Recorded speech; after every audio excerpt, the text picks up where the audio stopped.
Kristo adom. Fine. I'm ba. Amoba. Antina wa mo nemra. Ena omo ni ne ya obi anani eha no. Obi diabetes won so. Obi stroke atane so ache. Na ne yale no onya anodu na wachiechina. Wase ni sika bebre. Untu anamonomra apomode herbal clinic. Ayo Kumasi so for like soldier for kwan so opposite Assemblies of God. Oba obeji na yale sakura. Ani edika me pesa me chia matiefo. Omutie mi na omohwe no Oyerepa TV. Pacha omosompa Dr. Sam Ameda apomode herbal clinic no. Ewo Kumasi so for like soldier for kwan so opposite Assemblies of God. Soldier for kwan so ena Accra so ye all pass total filling station wa. Repacho obade bonua ma yese ye ni dua na ba no na yemfa ahan no ensa yale tuba maswe ya nu ban ni nua hini ene nua ahan ko a na mede ye adwuma ewo maswe Nyankopon wo hira so amame obi a wutie me ena no pai na diabetes atena wo so ache na wa chira unya anu aduro ka wakoma to yam na bra maswe na ha ebe your last stop G number no na frame sesi a 0551 09 89 61 0551 09 89 61 Kumasi Sofolai Soldier 4 kwan so opposite Assemblies of God and Accra line so ye 0550 57 02 00 0550 57 02 00 Accra Pass total filling station wa me say obi a wutie me ne na osa yale atena wo so achepa na wachiri a wunya anoduo ka wakoma to yam na bra Dr. Sam ho apomode herbal clinic mema woduro ema wanum bi wo manim a ema osa yale no ato ansana ubefiri manim ho awako obi a pressure yale atena wo so ache na wunya anoduo ka wakoma to yam na bra na mema woduro ema wanom ema wo pressure yale no afiri wo so akokora ema biem obi a stroke yale ewo wo so na edi wunya na stroke nti obubu academ to anamo na bra na mema woduro ema wanom mema wanum bi wo manim ho ema wo hu sesaye ansana wafiri manim akofie obi a wutie mi na prostate yale ewo so na enti yede ketika ato bemam ka wakoma to yam na ba mema woduro ema wanom ema pipe na yede ato bemam no wayi afrim obi a wutie mi na hania ewo so bra na mema woduro ma wanom ma hania na afiri so obi a fibroid edawo yam mema woduro ema wanom ema fibroid na edawo yam no ana ne kura bema waye mre ewo mpa so a wuntimi ene wo yire enaye bra mema woduro ema wanom na mema duro mema wanom bi wo manim ho ema bema no apeja ema na brem na kofi a wo de akowo so yire obi a wutie mi samre na wuntimi enchimaye meka ema no a wuntimi enchimaye bra mema woduro ma wanom ema wachima kama oba white atena wo so ache bra mema woduro ema wanom ema white no afiri so kura G number ni bio na fam sesi anabra 0551 09 89 61 0551 09 89 61 Kumasi Sofolai Soldier 4 kwan so opposite Assemblies of God for Dano wa ena Accra so line no ye 0550 57 02 00 0550 57 02 00 Accra Pass total filling station wa obi a wutie me na wachine wo dinsifo bi ho kamodi bi ho malam bi ho na duyafo bi ho na woji aduro bebo somo miansanie okọ ohun sesaye bia anase wo yale ne nkoi ja hokọ na bra beji adura obenum aho beto sanse asantefo se aduro beji wa eyatrema tituana mo na bra na beji aduro ade a eye nwamoso enwomaso ya ne se nyese wo ba ya na mama waduro se je kona kono wo ba me do be yo scan test me yo lab test me wi me di infidie ahwe omoja nyina mu ansana mahu yale potin a eyo na mahwe anu aduro e di amaw ema wakwa kono ema ho atokra obi a wutie me na aniyale ewo so na atena wo so achepa na wachirechira unya anoduo ka wakoma toyam na bra beti ani adura ho betokra aniyale ema so biem obi a wani eprunsio pa bra mema woduro ema wanom mema wanom bi wo manim ho a ema wani na eprunsio no agyae ansana wofiri manim ho akofie obi a wani etutu pa na jauti yale na utifa epa opa bra na wo ba mema woduro ema wanom ema utina epa no wani na etutu no atokra obi a wutie me na catrat ete afra wani baako na aka baako ka wakoma to ye wo ba mema woduro na mema wanom aduro ni bi wo manim ho a ema etena aye wani no asase woni popayem ansa na mam wakofie obi a pressure ewo wani so na edi wunya bra mema pressure duro ema wanom ema pressure na ema wani no ehu ade no wo hu ade obi a utie me na glaucoma ewo wani so bra mema woduro ema wanom mema wanom bi wo manim ho ema wo hu sisaye ansa na wo firi manim ho akofie obi a utie me na wan share grasses a untimi ntro ana untimi nkenkan bra mema woduro ema wanom ema wo you grasses na firi ho ama watimi akenkan na watimi atro so ba cross school na wo hu blackboard so ya fa ne bra na mema na duro na onyi grasses na esela sana watimi atro ana sa watimi akenkan no wonya yusu kra wa wutie me na asthma yale atena wo so ache ntesewa bra na ba mema woduro ni bi mo wanu wo manim ho a ema asthma yale na eye wo no afiri wo so akokra ema biem obi a wutie me na koko afifiri sabe oto ano na ebi asisisi wanim sabe ugya na ya ubreye pa ba mema koko duro ema ni nyina afiro obi a awo ho ayeden ama pa bra mema woduro ema wanom ema watimi awo afa ho afa ba obi a gono atena wo so ache na ma bema sam akofa ma bema na fo bra mema woduro na ma bema no apeja ema ho ato mesa adwuma se Monday na me di awie Saturday mesa asia 7:30 na me upon 4:30 pm ewa masoye bra na bra beji ado wanwaso enu amabubo nyina sebi wo so edi wunya pa mesa ba mema wanu maduo ni bi wo manim ho ema wo hu sesaye ansa na wakofie saje me number ni bio na fra mi sesia 0551 09 89 61 0551 09 89 61 Kumasi Sofolai Soja 4 kwan so opposite Assemblies of God and Accra line no so ya 0550 57 02 00 0550 57 02 00 Accra La Paz total filling station wa ehona ya Pomude Herbal Clinic. All right, Kumasi for no so Sofolai. Okay, Achewa Soja 4 kwan wa Assemblies of God for that opposite. We there a 3 when you can be after 0551 098 961 0551 098 Doc, yeah, that's it.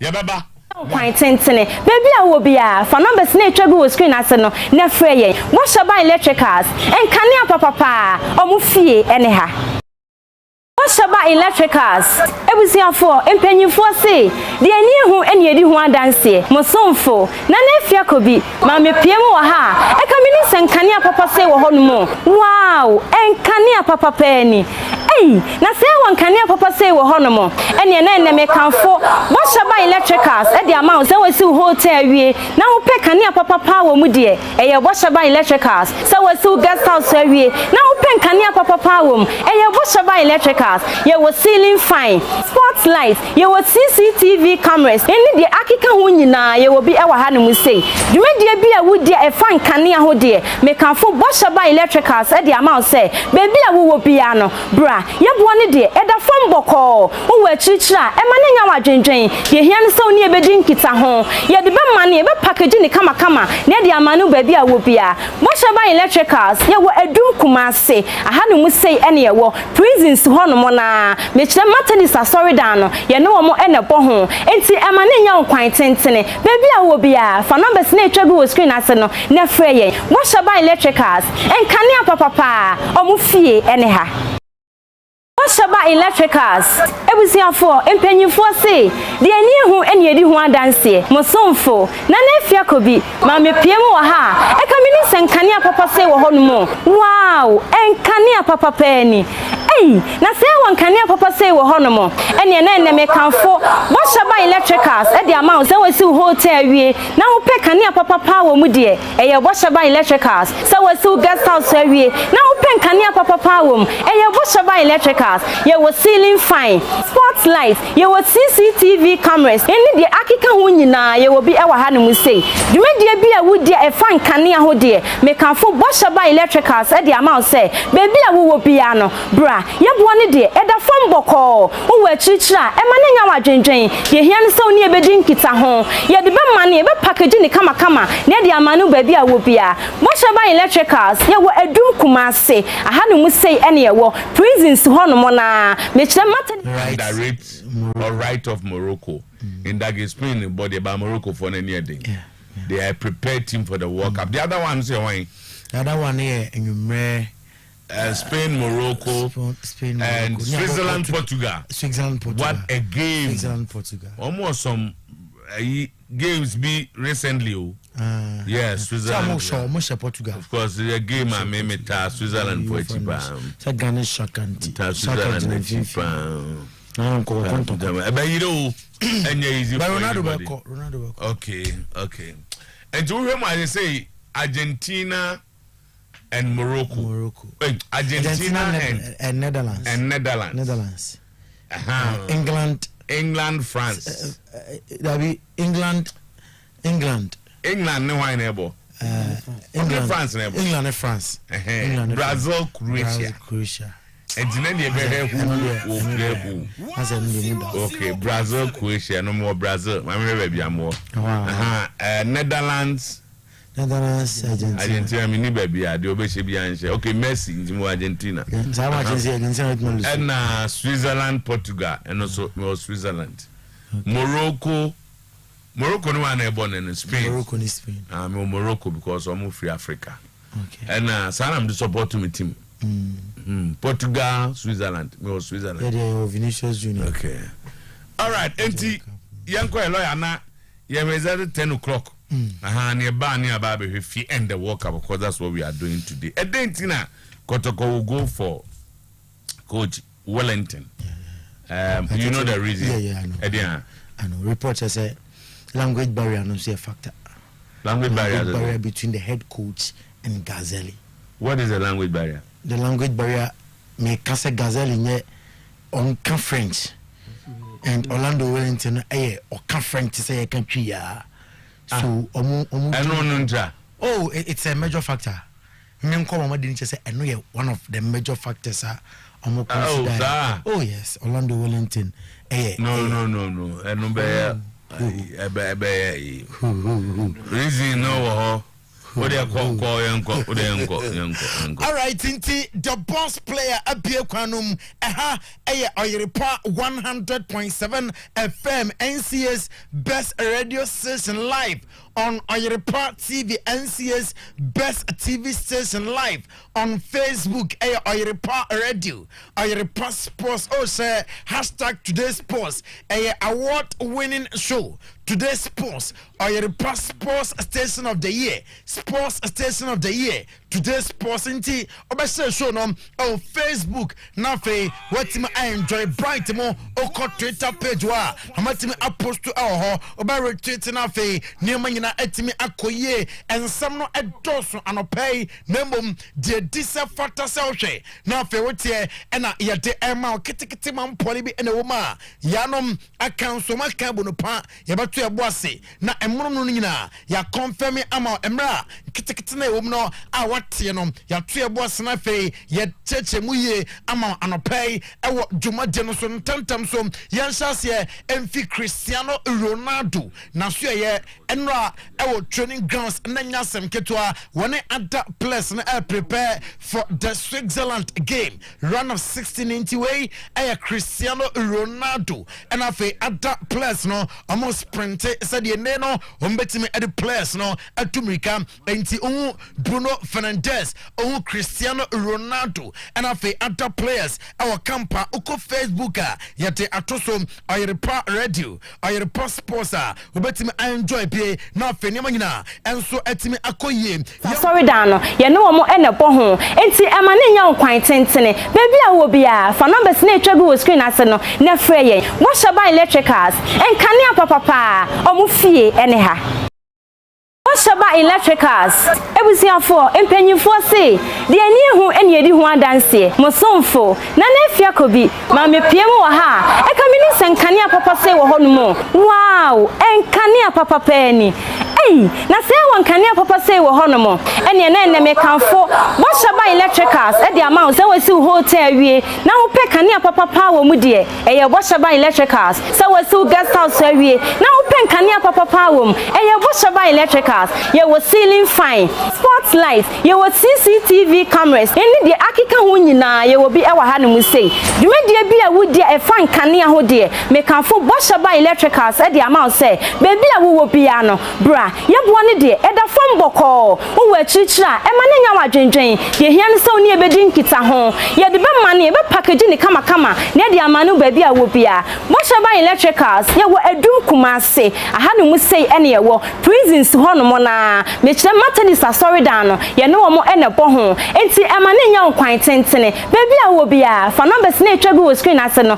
na frɛ ye wo Shaba Electricals enkane apapapa omufie ene ha Shaba Electricals ebusiafo empanyimfo se de ani hu ene edi hu adanse mosomfo na na kobi ma mepiem wo ha ekamini senkane apapa se wo honumo wow enkane apapa pani na se wankane apapa se wo honomo ene na mekanfo bo Shaba Electricals e de amount se wasi hotel wie na wo pe kane apapa pa wo mu de eye bo Shaba Electricals se wasi guest house wie na wo pe kane apapa pa wo eye bo Shaba Electricals ye was ceiling fine spotlight ye was CCTV cameras any the akika ho nyina ye will be ewa ha no mu sei dwumadie bi a wodi e fan kane ho de mekanfo bo Shaba Electricals e de amount say baby a wo bia no bra ye bo ne de e da fam boko wo achichira e ma ne nya wadwendwen ye hia ne se oni ebedi nkita ho ye de be ma ne be package ne kama kama ne de amanu baby a wo bia bo Shaba Electricals ye wo adum kumase aha no mu sei ene ye wo prisons ho no na mechire matenisa sorry dano ye ne wo mo enebo ho enti emane nya nkwan tentene baby a wo bia fa numbers na etwa go screen ase no na frɛ ye bo Shaba Electricals enkane apapapa omufie ene ha Shaba Electricals ebusiafo empanyimfo se de ani hu ene edi hu adanse mosomfo na na kobi ma mepiem wo ha ekamini senkane apapa se wo honumo wow enkane apapa pani na se wankane apapa se wo honomo ene na mekanfo bo Shaba Electricals e de amount se wasi hotel wie na wo pe kane apapa pa wo mu de eye bo Shaba Electricals se wasi guest house wie na wo pe kane apapa pa wo eye bo Shaba Electricals ye was ceiling fine spotlight ye was CCTV cameras any the akika ho nyina ye will be ewa ha no mu sei dwumadie bi a wodi e fan kane ho de mekanfo bo Shaba Electricals e de amount say baby a wo bia no bra ye bo ne de e da fam boko wo achichira e ma ne nya wadwendwen ye hia ne se oni ebedi nkita ho ye de be ma ne be package ne kama kama ne de amanu baby a wo bia bo Shaba Electricals ye wo adum kumase aha no mu sei ene ye wo prisons ho no na mechire matenisa sorry dano ye ne wo mo enebo ho enti emane nya nkwan tentene baby a wo bia fa numbers na etwa go screen ase no na frɛ ye bo Shaba Electricals enkane apapapa omufie ene ha Boshaba Electricals, Ebusiafo, Empenyufo say, the Anihu and Yedi Huan Dancy, Mosomfo, Nanefia Kobi, Mammy Piemo ha, Ecaminis and Kania Papa say Honomo. Wow, and Kania Papa Penny. Hey, na say one Kania Papa say Honomo, and your name may come for Boshaba Electricals at the amount that was to hotel we now pay Kania Papa Power Mudie, a Boshaba Electricals, so was to guest house we now pay Kania Papa Power, a Boshaba Electricals, you was ceiling fine, sports lights, you was CCTV cameras, and the Akika Hunina, you will be our hand we say. You may dear be a wood dear a fine Kania ho dear, make come for Boshaba Electricals at the amount say, baby I will piano, bra, you wanted dear, at the phone boko, who were chicha, and manning our drinking, you hear so near bedin kita home, you the best money, but packaging the kama, near the Amanu baby I will be a Boshaba Electricals, you were a doom kumase, I had to say any war, prisons to Honomona, which the matter is a sorry down, you know more and a bohon, and see a man in your quintentine, baby I will be a for number snake trouble screen as no, nefrey, Boshaba Electricals, and Kania Papa, or Mufi, anyhow. Boshaba Electricals, Ebusiafo, Empenyufo say, the Anihu and Yedi Huan Dancy, Mosomfo, Nanefia Kobi, Mammy Piemo ha, Ecaminis and Kania Papa say Honomo. Wow, and Kania Papa Penny. Hey, na say one Kania Papa say Honomo, and your name may come for Boshaba Electricals at the amount that was to hotel we now pay Kania Papa Power Mudie, a Boshaba Electricals, so was to guest house we now pay Kania Papa Power, a Boshaba Electricals. You were ceiling fine, sports lights, you were CCTV cameras, and the Akika Hunina, you will be our hand we say. You may be a wood dear a fine Kania ho dear, make come for Boshaba Electricals at the amount say, baby I will piano, bra, you wanted dear at the phone boko, who were chicha, and manning our drinking, you hear so near bedin kita home, you the best money, but packaging the kama, near the Amanu baby I will be a Boshaba Electricals, you were a doom kumase, I had to say any war, prisons to Honom. Mona, which the matter is a sorry down, you know more and a bohon, and see a man in your quintentine, baby I will be a for number snake trouble screen as no, nefrey, Boshaba Electricals, and Kania Papa, or Mufi, anyhow. Boshaba Electricals, Ebusiafo, Empenyufo say, the Anihu and Yedi Huan Dancy, Mosomfo, Nanefia Kobi, Mammy Piemo ha, Ecaminis and Kania Papa say Honomo. Wow, and Kania Papa Penny. Hey, na say one Kania Papa say Honomo, and your name may come for Boshaba Electricals at the amount that was to hotel we now pay Kania Papa Power Mudie, a Boshaba Electricals, so was to guest house we now pay Kania Papa Power, a Boshaba Electricals. You were ceiling fine, sports lights, you were CCTV cameras, and the Akika Hunina, you will be our hand we say. You may be a wood dear a fine Kania ho dear, make come for Boshaba Electricals at the amount say, baby I will piano, bra, you wanted dear at the phone boko, who were chicha, and manning our drinking, you hear so near bedin kita home, you the best money, but packaging the kama, near the Amanu baby I will be a Boshaba Electricals, you were a doom kumase, I had to say any war, prisons to Honom. Mona, which the matter is a sorry down, you know more and a bohon, and see a man in your quintentine, baby I will be a for number snake trouble screen as no, nefrey, Boshaba Electricals, and Kania Papa, or Mufi, anyhow. Boshaba Electricals, Ebusiafo, Empenyufo say, the Anihu and Yedi Huan Dancy, Mosomfo, Nanefia Kobi, Mammy Piemo ha, Ecaminis and Kania Papa say Honomo. Wow, and Kania Papa Penny. Hey, na say one Kania Papa say Honomo, and your name may come for Boshaba Electricals at the amount that was to hotel we now pay Kania Papa Power Mudie, a Boshaba Electricals, so was to guest house we now pay Kania Papa Power, a Boshaba Electricals. You were ceiling fine, sports lights, you were CCTV cameras, and the Akika Hunina, you will be our hand we say.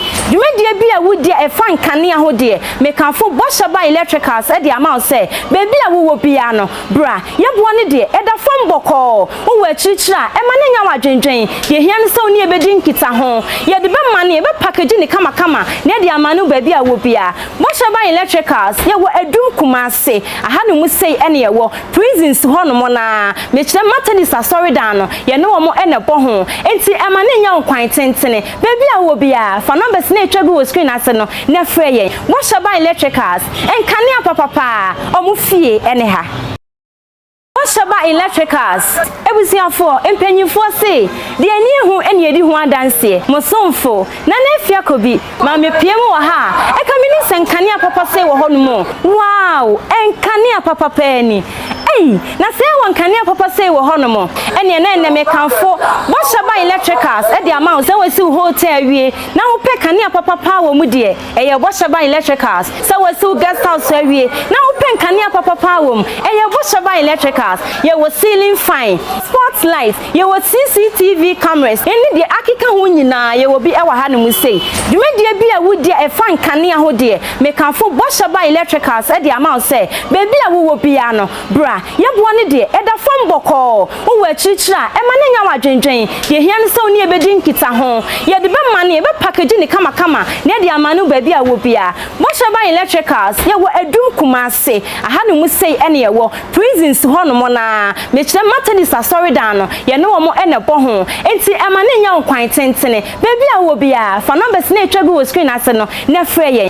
Boshaba Electricals enkane apapapa omu fie ene ha Boshaba Electricals ebusiafo empanyimfo se de anihu ene edi ho adanse mosomfo na nafia kobi ma mepiem wo ha ekamini senkane apapa se wo hono mo wow enkane apapa pani na se wankania papa se wo hono mo ene na mekanfo Boshaba Electricals e de amount se wasi hotel wie na wo pe kania papa pa wo mu de eye Boshaba Electricals se wasi guest house wie na wo pe kania papa pa wo eye Boshaba Electricals ye wo ceiling fine sports lights ye wo CCTV cameras ene de akika ho nyina ye wo bi e wa ha ne mu sei dwumadie bi a wudi e fan kania ho de mekanfo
Be a 24/7. We are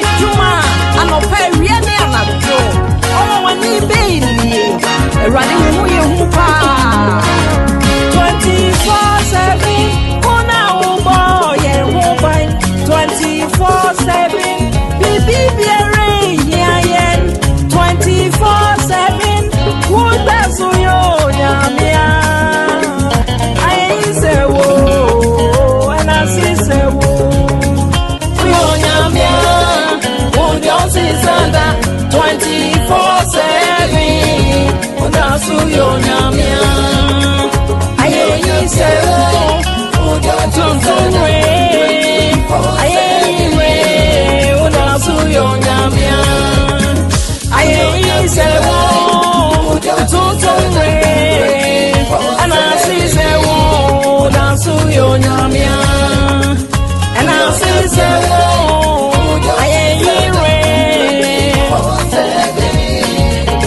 suyo nyamia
suyo nyamia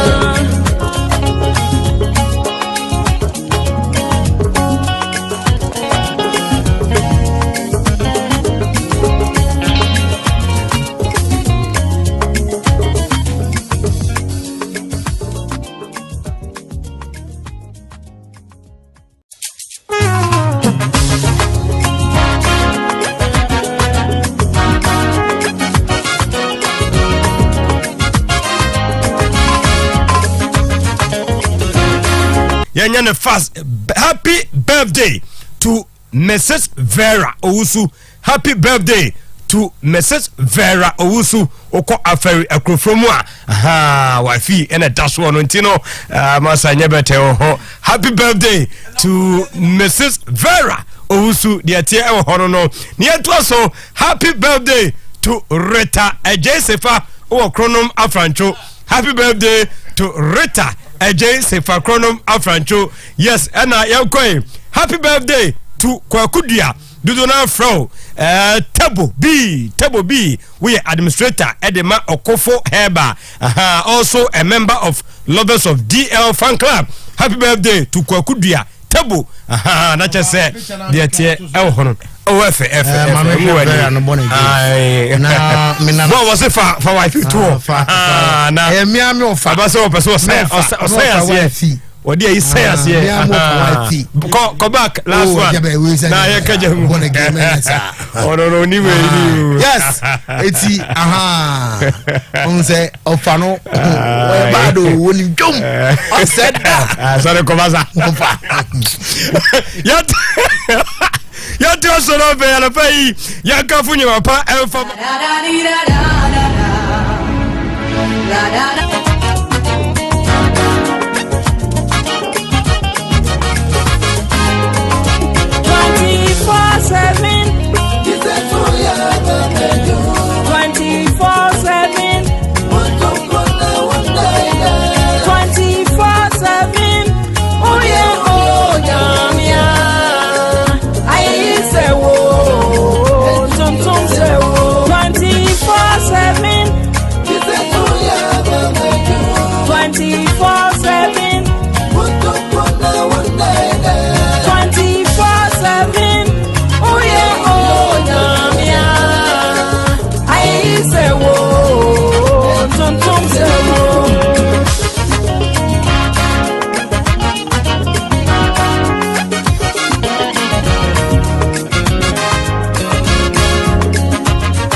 e de ama say baby a wo bia no bra ye bo ne de e da fam boko wo wa chichira e ma ne nya wa dwendwen ye hia ne so ne e bedi nkita ho ye de be ma ne e be package ne kama kama ne de ama no baby a wo bia mo shaba electricals ye wo adum kumase aha no mu sei ene ye wo prisons ho no mo na ne kire matenis asori dan no ye ne wo mo ene bo ho enti e ma ne nya wo kwan tentene baby a wo bia fa numbers na etwa bi wo screen ase no na frɛ ye mo shaba electricals en kane papa omu fie ene ha mo shaba electricals ebusiafo empanyimfo se de ani hu ene edi hu adanse mo somfo na na fia kobi ma me piem wo ha e ka mini senkane papa se wo ho no mo wow en kane papa pani na se wan kane papa se wo ho no mo ene na me kanfo mo shaba electricals e de ama se wasi hotel wie na wo pe kane papa pa wo mu de e ye bo shaba electricals se wasi guest house wie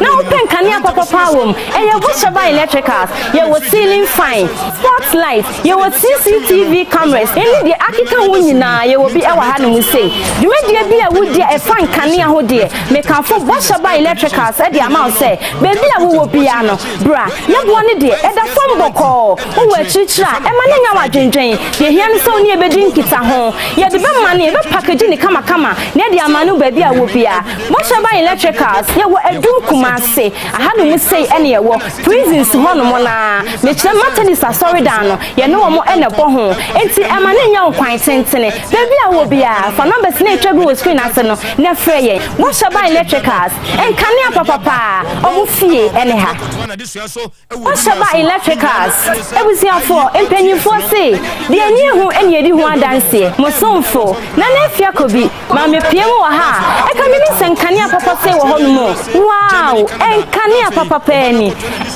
na se wan kane papa se wo ho no mo ene na me kanfo bo shaba electricals e de ama se wasi hotel wie na wo pe kane papa pa wo mu de e ye bo shaba electricals se wasi guest house wie na wo pe kane papa pa wo e ye bo shaba electricals ye wo ceiling fine spotlight ye wo CCTV cameras eni de akika wo nyina ye wo bi e wa ha no mu sei dwedie bi a wo de e fan kane ho de me kanfo bo shaba electricals e de ama se baby a wo bia no bra ye bo ne de e da fam boko wo wa chichira e ma ne nya wa dwendwen ye hia ne so ne e bedi nkita ho ye de be ma ne e be package ne kama kama ne de ama no baby a wo bia bo shaba electricals ye wo adum kumase aha no mu sei ene ye wo prisons ho no mo na me kire matenis asori dan no ye ne wo mo ene bo ho enti e ma ne nya wo kwan tentene baby a wo bia fa numbers na etwa bi wo screen ase no na frɛ ye bo shaba electricals en kane papa omu fie ene ha bo shaba electricals ebusiafo empanyimfo se de ani hu ene edi hu adanse mo somfo na na fia kobi ma me piem wo ha e ka mini senkane papa se wo ho no mo wow en kane papa pani na se wan kane papa se wo ho no mo ene na me kanfo bo shaba electricals e de ama se wasi hotel wie na wo pe kane papa pa wo mu de e ye bo shaba electricals se wasi guest house wie na wo pe kane papa pa wo e ye bo shaba electricals ye wo ceiling fine spotlight ye wo CCTV cameras eni de akika wo nyina ye wo bi e wa ha no mu sei dwedie bi a wo de e fan kane ho de me kanfo bo shaba electricals e de ama se baby a wo bia no bra ye bo ne de e da fam boko wo wa chichira e ma ne nya wa dwendwen ye hia ne so ne e bedi nkita ho ye de be ma ne e be package ne kama kama ne de ama no baby a wo bia bo shaba electricals ye wo adum kumase aha no mu sei ene ye wo prisons ho no mo na me kire matenis asori dan no ye ne wo mo ene bo ho enti e ma ne nya wo kwan tentene baby a wo bia fa numbers na etwa bi wo screen ase no na frɛ ye bo shaba electricals en kane papa omu fie ene ha bo shaba electricals ebusiafo empanyimfo se de ani hu ene edi hu adanse mo somfo na na fia kobi ma me piem wo ha e ka mini senkane papa se wo ho no mo wow en kane papa pani na se wan kane papa se wo ho no mo ene na me kanfo bo shaba electricals e de ama se wasi hotel wie na wo pe kane papa pa wo mu de e ye bo shaba electricals se wasi guest house wie na wo pe kane papa pa wo e ye bo shaba Electricals, you will ceiling fine, spotlight, you will CCTV cameras, any the Akika Winina, you will be our hand we say.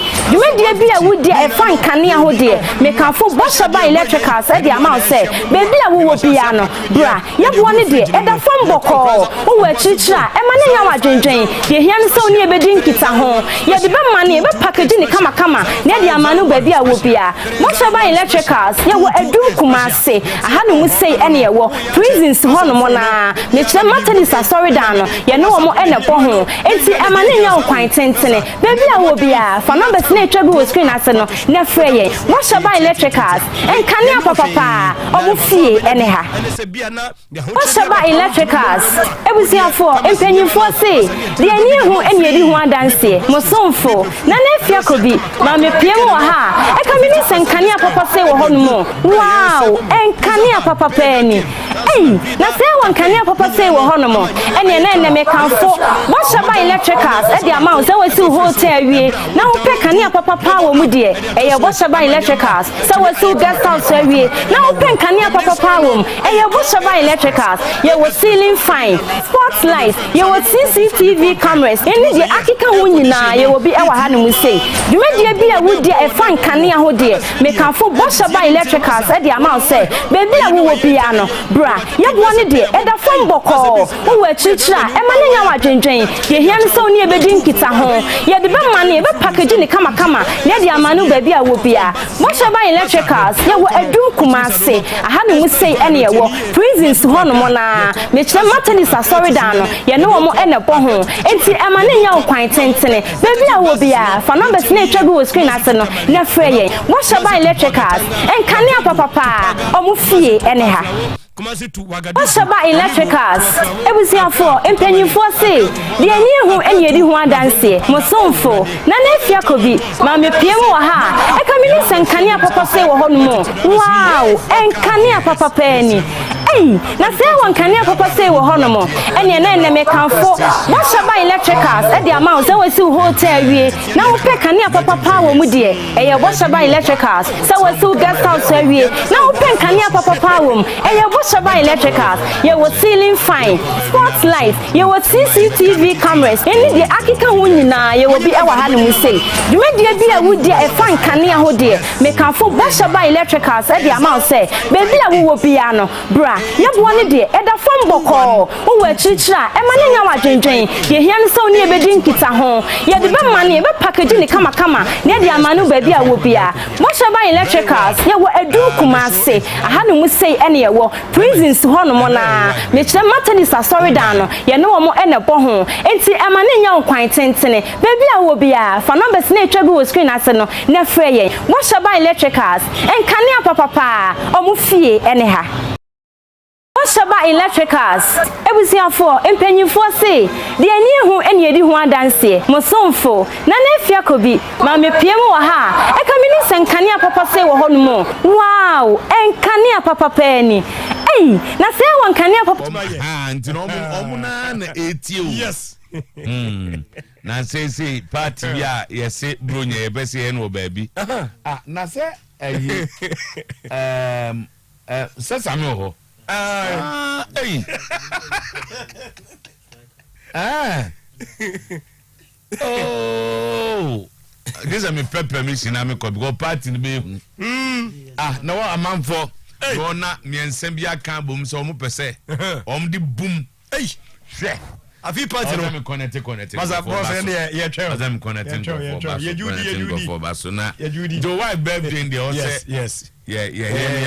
Fantastic. Starboy so always show no live and clear to have. And that's your Stonch's birthday.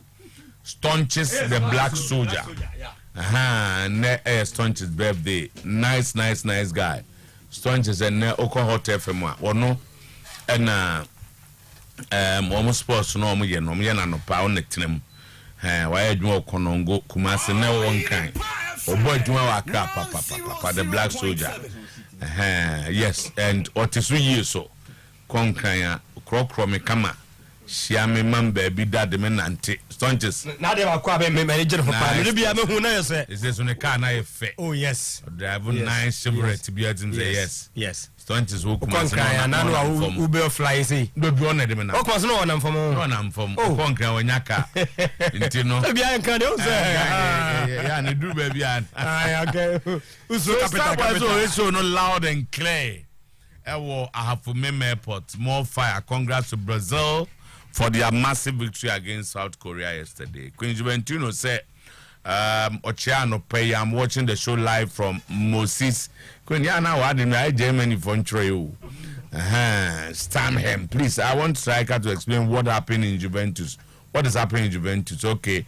Crespo Fufu say I would have wished to see Spain and Portugal meeting in the quarterfinals, so I wish them all the best in their respective games today.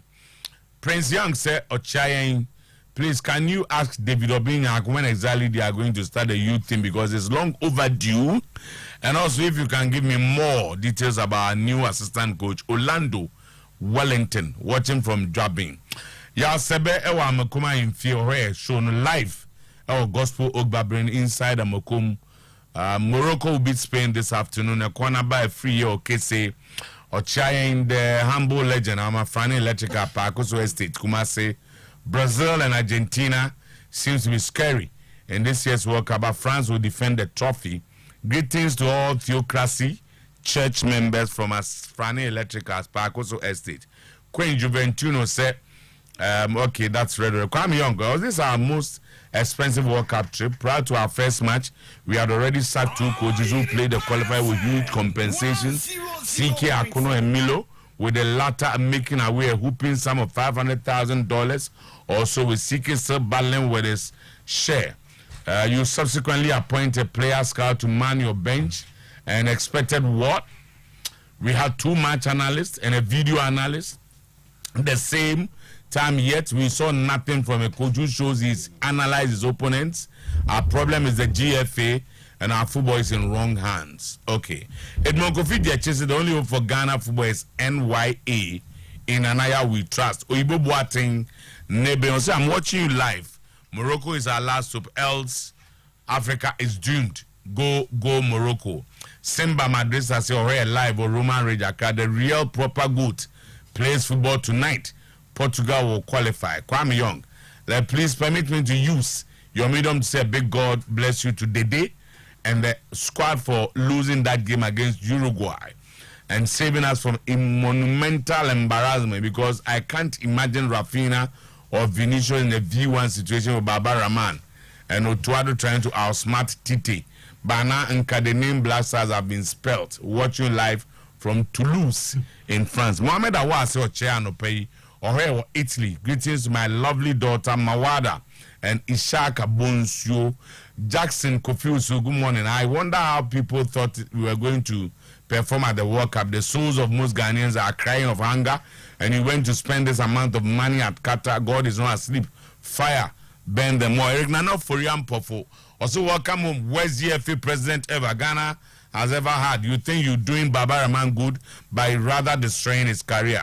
How can Baba Rahman play when Gideon Mensah is on the bench? Shame, Ket, shame, GFA. Those are your messages. Later, wait, my send a message after WhatsApp line 0322-497-263.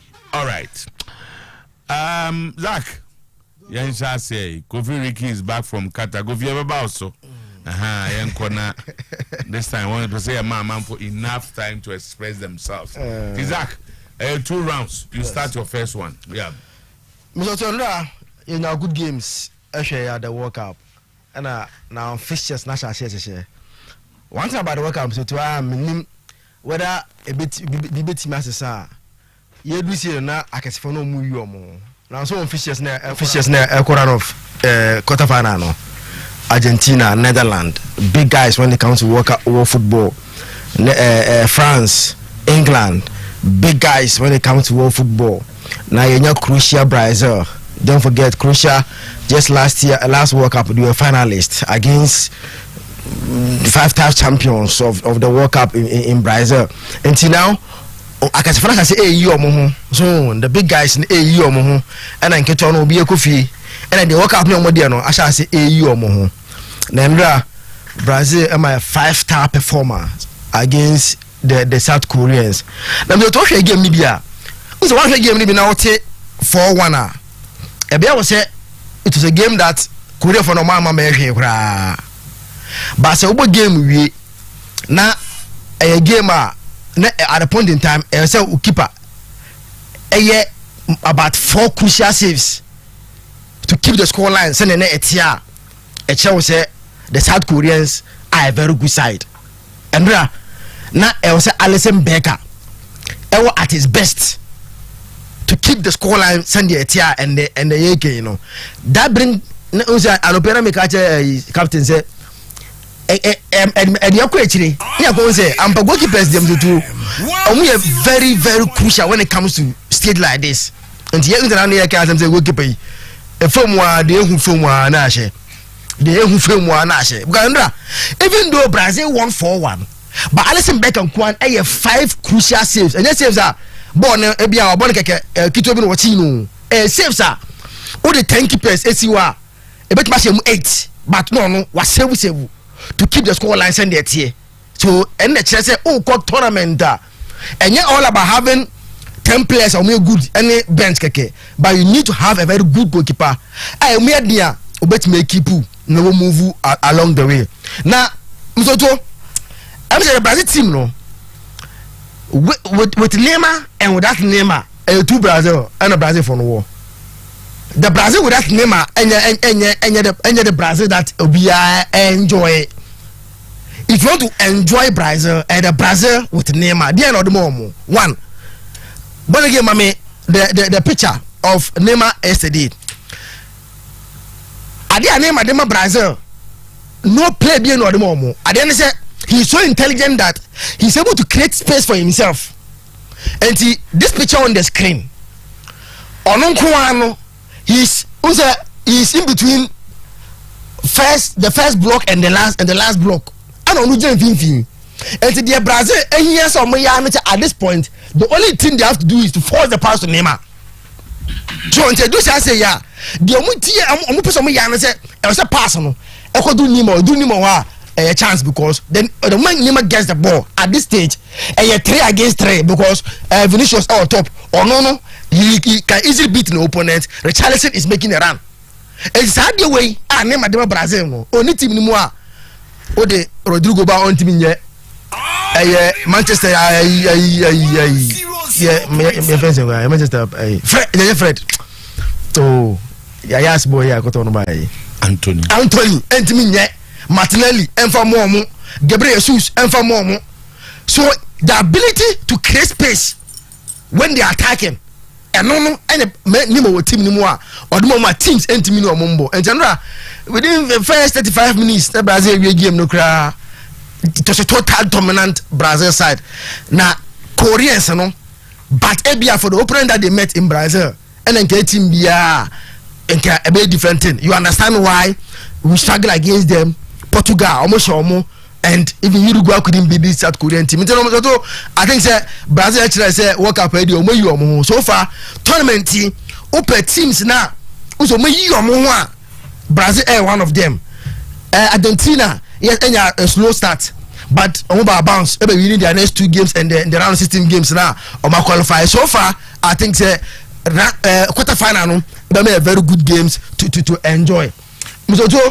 And the last African interests are in shape of Morocco. ABC against Spain. Now, say teams associate any antidotes to the Spain for the passing football. No, that's the from the club level. What Barcelona are struggling because the passing. And say, Ankoya, there's no plan B. And the Barcelona struggle recently. How teams. Even though they dominate possession, but we know never so an extra goal. It is Spain, so they'll go to that problem now. We watch them. Also, against I find saying the Japan team. Kwaya Japan for fast only Spain for the boy.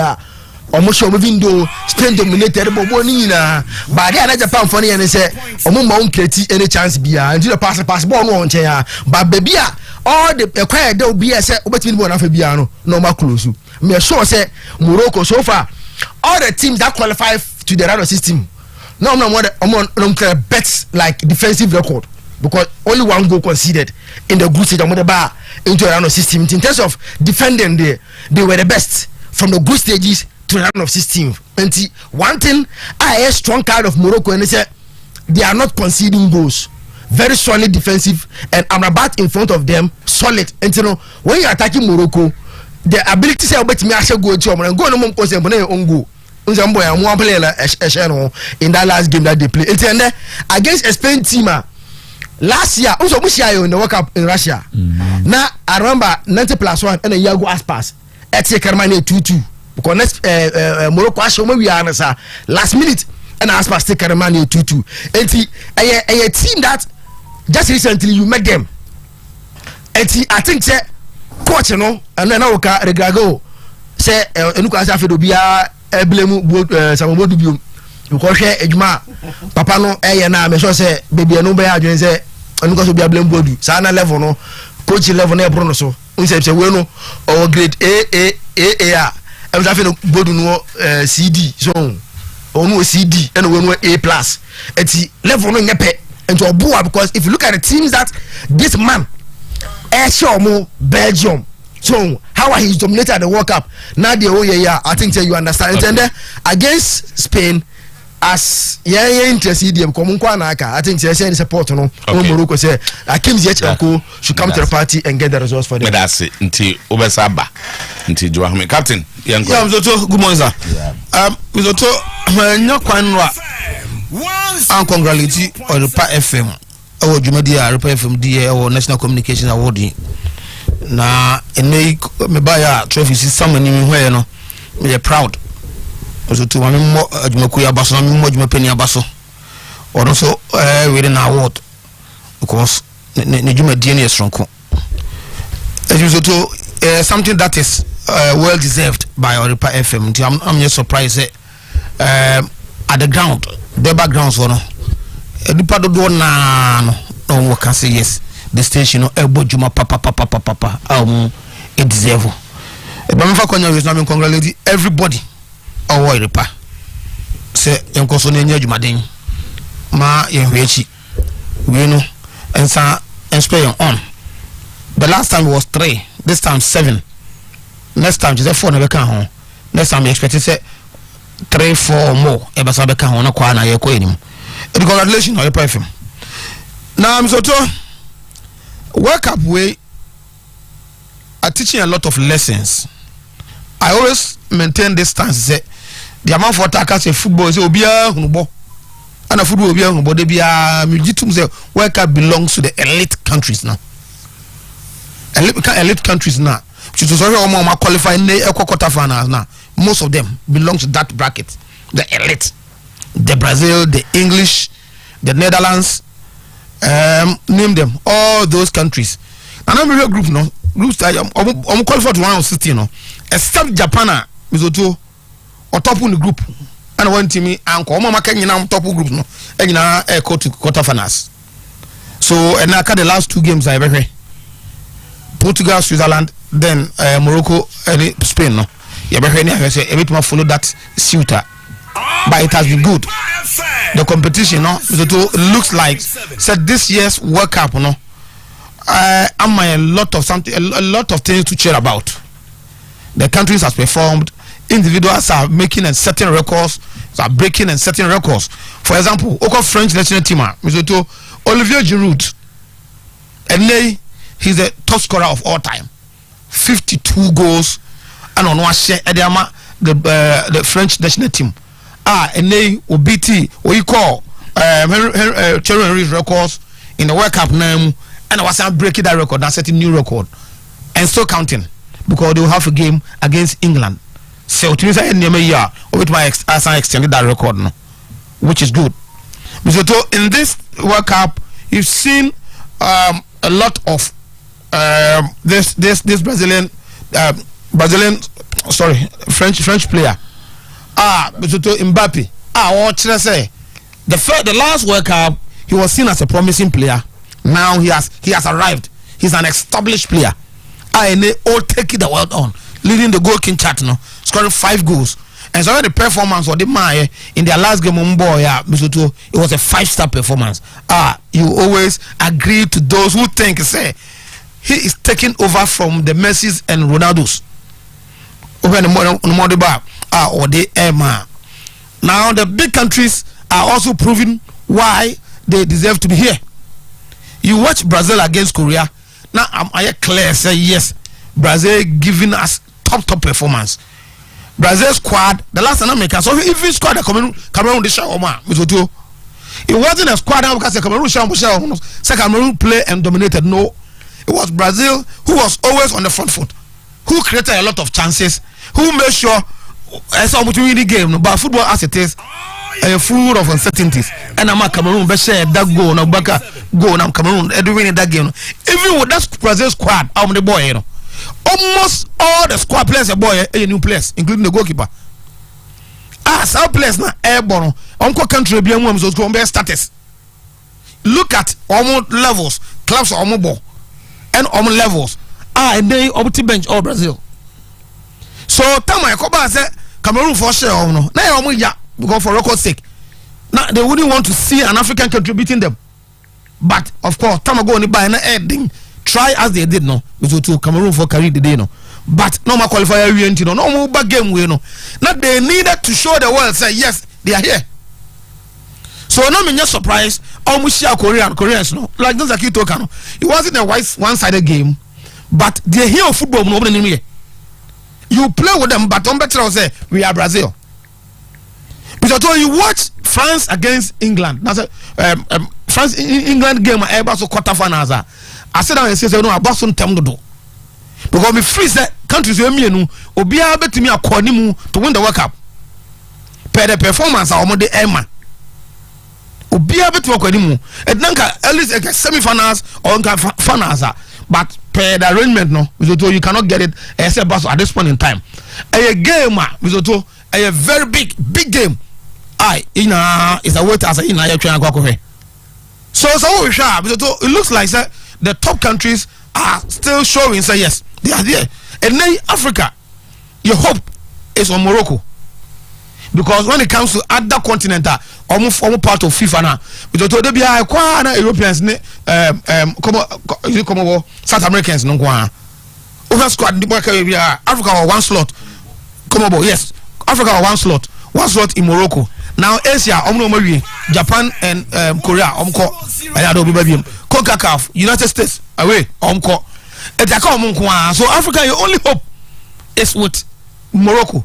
Say team stand toe to toe with Spain, you know. And I think it's another one paid not the cute talk and the last week when they met that 2-2 score line. It was Morocco who was on the front foot. Just final stages now. Spain for taker. I see this Spain team say a lot of inexperienced players that I think with the performance of Morocco they man. Because if they can be on their own and decide to stand toe to toe with them. Because after you say Morocco about the first African team, but the African team to progress to the next stage. Because in our group, those stage boy game boy that's what they Spain for now. Yes, Spain for in terms of passing, we a mistake they will play you out. But I think the Moroccan team is capable. So me I stand on toe to toe. Looking at on previous performance of when they played them in the last World Cup, any the Spanish team Kutana, which I see in terms of experience, the last team on the last World Cup, there was a lot of experience. The Morocco should carry African through, which I think they can do that. So looking at the whole episode, this World Cup has been good. Officiating, I think, has improved. Okay. Officiating, I see officiating a massive improvement as far as officiating is concerned. Even though there are a lot of technicalities initially. Now some of us now but so we game now progress. It looks like the teams are getting to understand the system and it's working very, very well. It is a situation be here. See a man play back.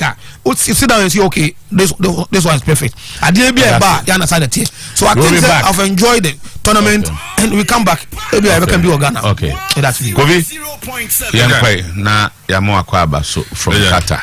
Over first round no. Yeah. Na fi actually besa baby. Yes, and my menya wini kakra. Na mencha T4. Omo share on TV of course. Omo radio ni na legend. No man na omaye so dia man no efe. Ti. Ye gina radio na mu, radio na wotimi enam nipa so hire nipa. Se radio ni pija nipa na so legend ya no defend nipa so. Inti ani monyam na yen sa aka no the cherished listeners and the viewers of Oyerepa so.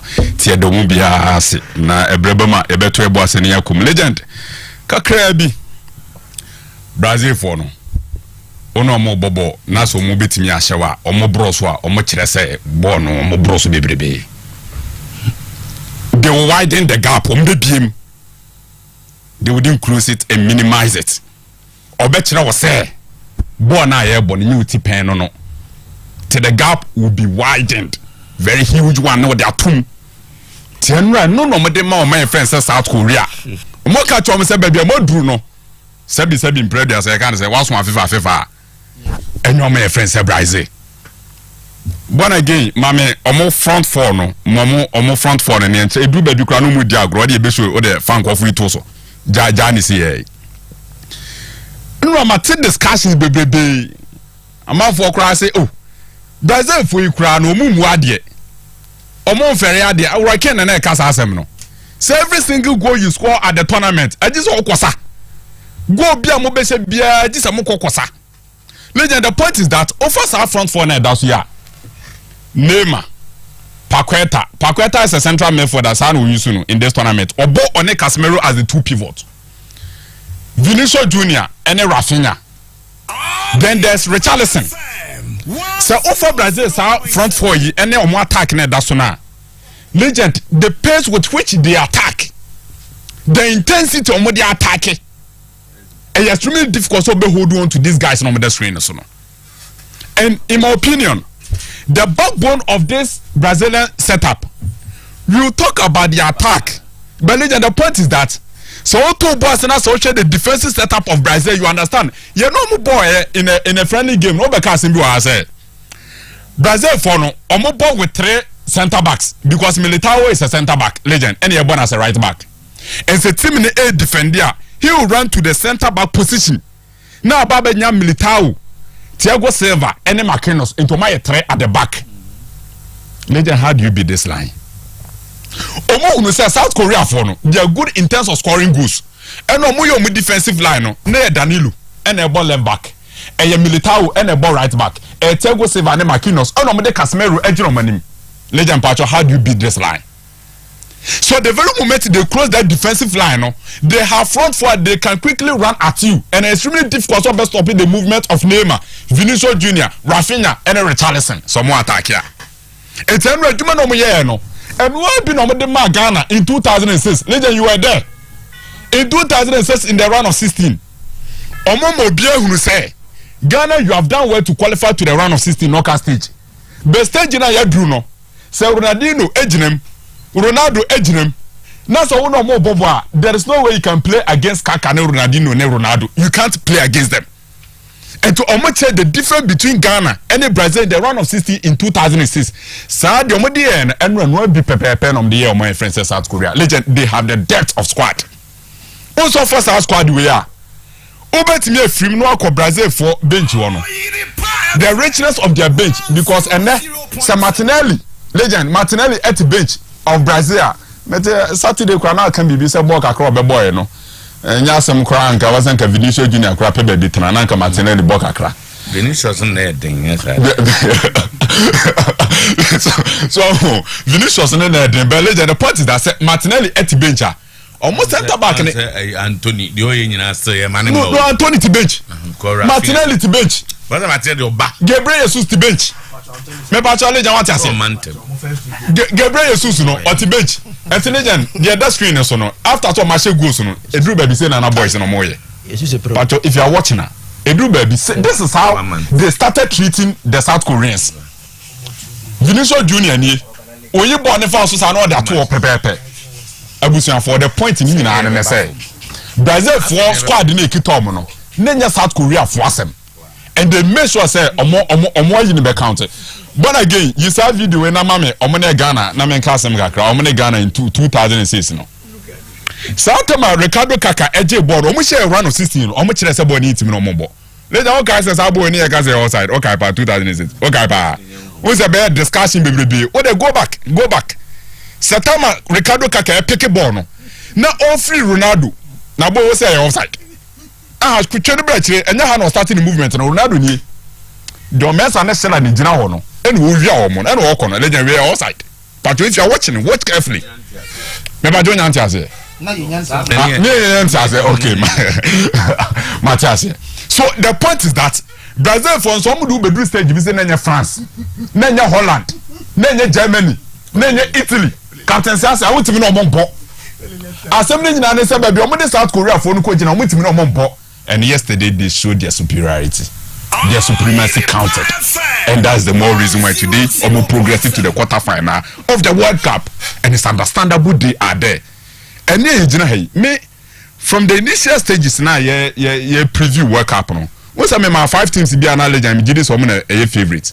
Me my Brazil, me my Argentina, me my Spain, me my things that the other two, and Portugal, and my France. My these 5 countries.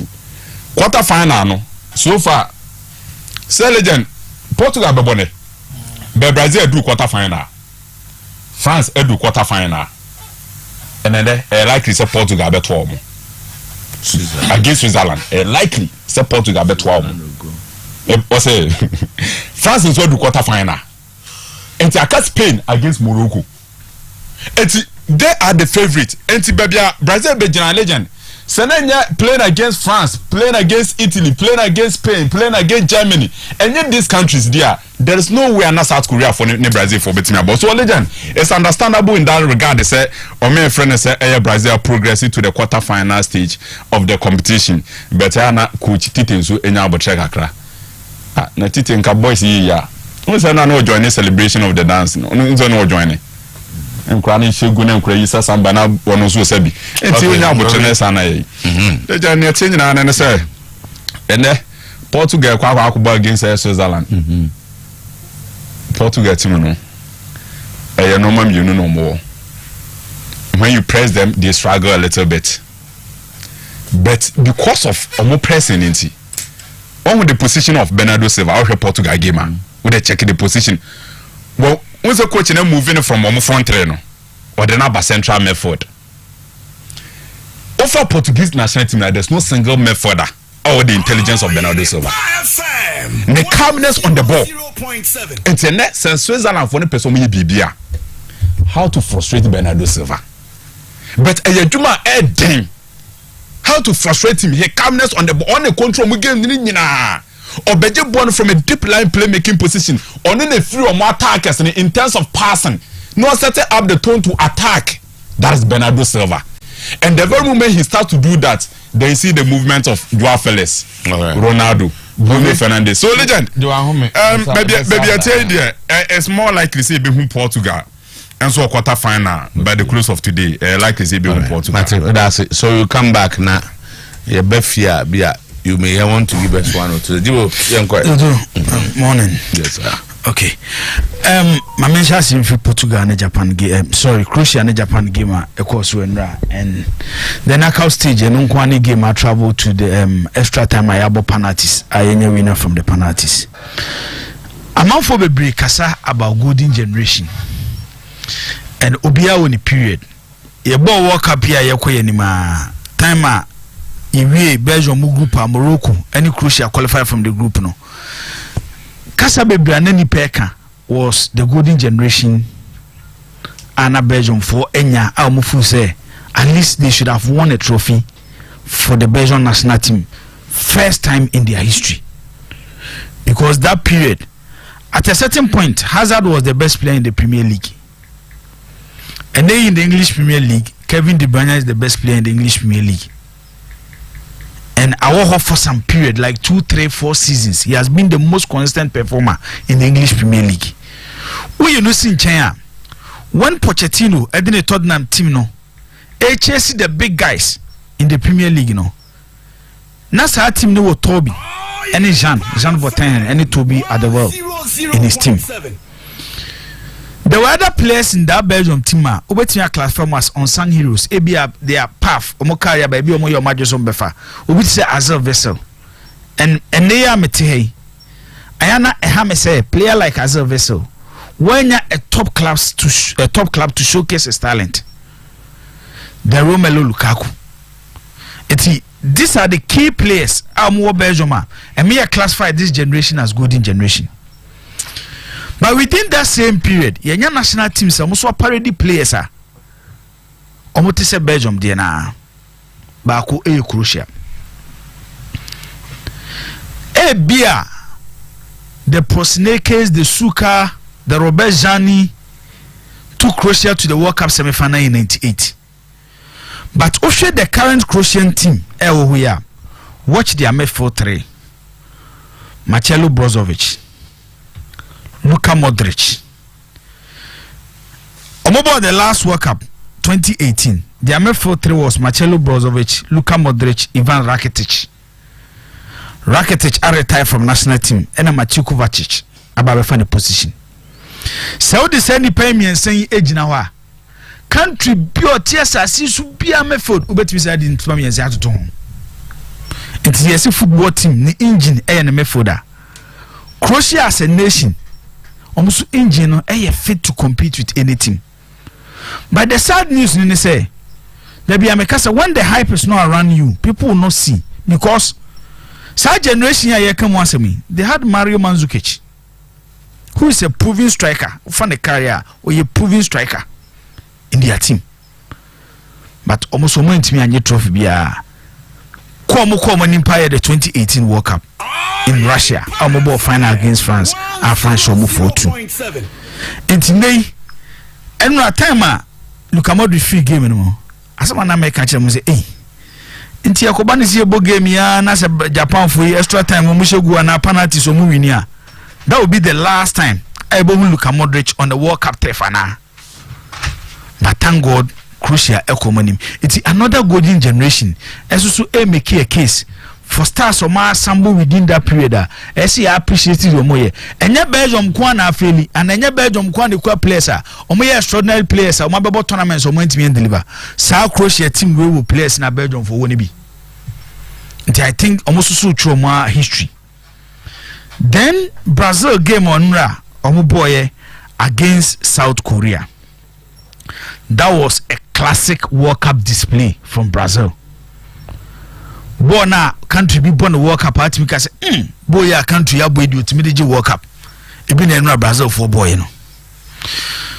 Brazil as a country and a idea about what meaning, you know, I realize about Ghana, but yeah, to your football culture talking. But you to say football by more science. But when you pick Brazil, they don't throw their football culture away. A quiet see a fast football no Brazil monton crane. Omo modernizing no. And still, they compete with Europeans now. Omo say football more about science. Brazil will come fast football ball, and nothing will stop Brazil. No. And they have a way of selecting their players, arranging their team for every World Cup beyond Bobia. Sa Janino, Sa Quantono started way back in 1958. Brazil lost the 1950 World Cup. Ewa Maracana to Uruguay. Aboma host to World Cup. Brazil decided say they are not going to change their style of play because Uruguay Babe Shomo Ewa Maracana Aji World Cup in front of Nipple 200,000. They will still go with their star because from 1950 Ebano na Brazil to me say omo players omo better than any other country ever so.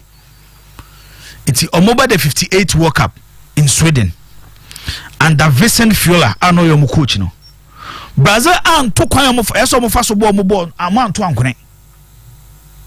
So what for Brazil teams aji World Cup omo G58 omo G62 in Chile 1970 in Mexico, 1994 in USA, then 2002 Japan, South Korea. Oye 2002 the any free wa Mizoto.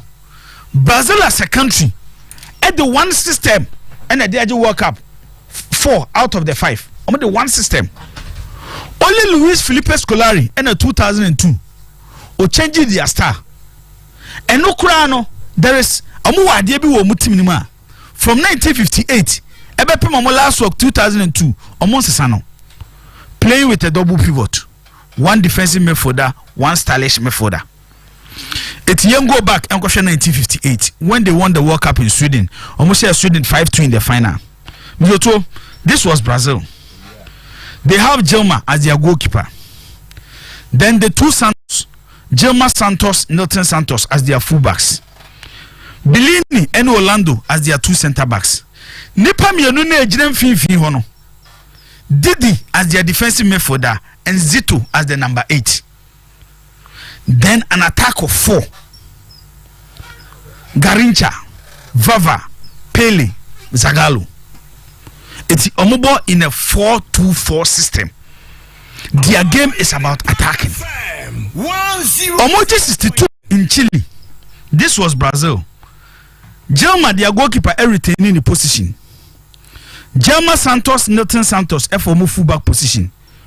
Almost central defense necessary this time around. Mauro and Zizimo and the ball almost center backs. Then midfield of 2, Zito, Didi. Omo ball 58 ni mo in Sweden no. Send the panimi anu na sabeji na FIFA omo ball in 62. Then attack of 4. Zagallo, Garincha, Vava. Pele ball 2 matches in 62 Chile. And they will pray and Amirado be find the position. It was the final game against Czechoslovakia. Na Pele pra Amarido never born the position. By system Omode call World Cup under Aimo Morera, who was their coach, was the same system Omode called in 1958 World Cup. That was Sweden. 4-2-4. Their next World Cup Omode was 72 under Mario Zagallo in Mexico.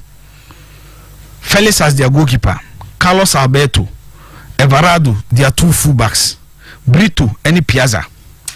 Then their midfield of 2. Their Brazil 4 will never change it. Was Godaldo and Gelson. Attacking 4. Jazinho, Tostao, Pele, Rivellino. And almost Italy 4-0. 1970. And almost Italy 4. AJ World Cup in Mexico. The 2 was key, the 2 midfielders.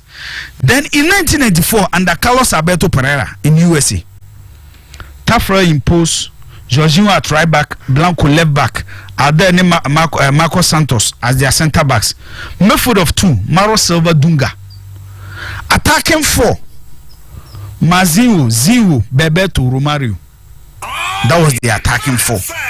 It's almost 1994 World Cup no. System Nancy, it was 4-2-4. 2002 Japan, South Korea. Luis Felipe Scolari as a son team to give them shape. Because in their qualifiers, now Omo consider a lot of goals. Aside that, a young Ronaldinho no pick up at the stage beer. Untimi say you will still go with Rivaldo, Ronaldo. Because now Ronaldinho abe key. We have to find a place to fit Ronaldinho into the team. He decided to go with a 3-5-2 system. In that 3-5-2 system, no Roque Jr., Lucio, and Edelson as in the back 3. Roberto Carlos, Cafu as in the wing backs. Midfield 2 ni repeat here, Kleberson, and Juninho Paulista, and Obo Middlesbrough. Then the front 3 of Ronaldinho, Rivaldo, Ronaldo, which is Luis Nazario de Lima, and Omoje World Cup. No, it's a key area. I will emphasize one. I am midfield of 2. No, pick the current Brazilian team. Offer a Brazil team Tite Edano na. Alisson Becker, Alessandro, Danilo, Marquinhos, Thiago Silva. 2 na ye kan ho asem mfi for midfielders no. Casemiro ne Paqueta. Attacking 4, Neymar, Vinicius, Rafinha, Richarlison. Eti Brazil your man omo nto omo football culture enkren. apart from 2002, 58 in Sweden, 62 in Chile, 70 in Mexico, 94 in USA. Brazil the system back and the DJ World Cup scene 4-2-4. And non netiti and they boss our World Cup we. And 4-2-4 system and they come here the Samba football. At the first time a Brazil be showcasing the Samba football was in 1958 in Sweden. That World Cup, a young Pele at the age of 17, Emma Brazil for Ebeje that World Cup, especially in their semi-final game against France. Our did 28 minutes share 3 goals. Then their final game against Sweden, Amodeje World Cup no. Eti Usheti team na. Menya media sama kase me favorite to me the World Cup is Argentina. But after watching Brazil carefully at this World Cup, watching them carefully, and Enra. Right. Second to be by the World Cup, Mr. Told you one particular game, country ne bombs. I did with country ne so winning. Tina Maker said, and no more display was a classic World Cup display. Said total dominance. And I did back home, it's so dangerous. They say, oh, you are Cameroon game in free war, which almost virtually their second team. In their first 2 games, they were group stage, Serbia, Switzerland. Oman conceded shot on target. I tell how stronger Omo back 4 near and the kind of protection a Casemiro de Maomo. Okay. I search how Omo attack here. It's too difficult to stop them. It's Enra Samba football Omo display and Brazil winning by 4-1. Omo put up a performance. Brazil chese World Cup no and they countries na aka no. Eso mo prepare myself for Brazil. And the games never cost no there. Switzerland and Portugal. Portugal be share team they are very organized. And one team at the last 4 years when improve in Europe is Switzerland. Their improvement at every single tournament on Macon. You cannot throw it away. I hear do stage be say World Cup a stage. Superstars a showcase all my talent. It's a do stage you say you expect superstars to showcase and your mama in football. Okay. And no na Cristiano Ronaldo dey be mono. It's nay born the move Portugal bebre. But they will need a certain Cristiano Ronaldo. So obey the no name my no. Obey the Argentina and Australia, the Lionel Messi here no. Because a do crucial moment World Cup bia ma hwebia a do crucial moment and a country bia why not just person the World Cup bia ni superstar you know. It's Portugal will need a Cristiano Ronaldo to qualify against Switzerland.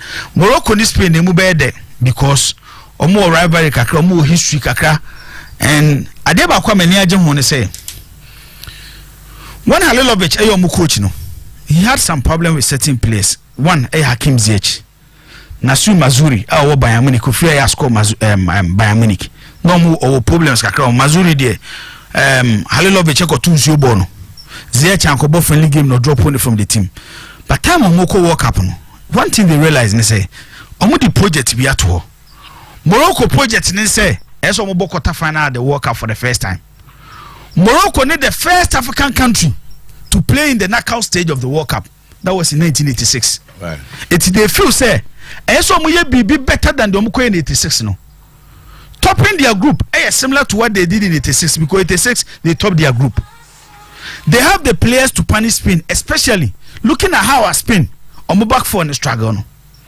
It's ne ye wo gamer bema boda ebetia koye similar to say Japan the crucial game no. Say that African mentality no ye duru ha ye okay na Morocco football. I think they have a coach already utie ne nsema wo kan nyom o ke kana who say or prepare the mindset of his players. Omo win your game against omo top your group no journalists be ko busa no say top in your group does that mean say obetimi win World Cup nana no say everything is possible. Okay I think say and then you be share a good game between Morocco and a country friends Spain. Okay. I won't be surprised if you win and the winner will come away be extra time be a kobo be a be quite bet me a penalties between Morocco and Spain. That's fine. My ending comment me wa go fi make it chance or hell. Did you steal his stew? Or say I'm watching live the man who tried to steal my stew. My ending comment is very very important quickly. Na yani honorable Vincent upon Asamoah. Honorable former deputy sports minister. Now Yemusan his perspective of Ghana's participation at the World Cup and said the name. Honorable Otianka Yema Achiano pay.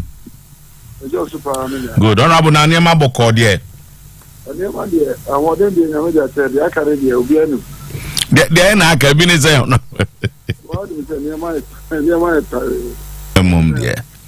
Say him some more noble for the eye and come on.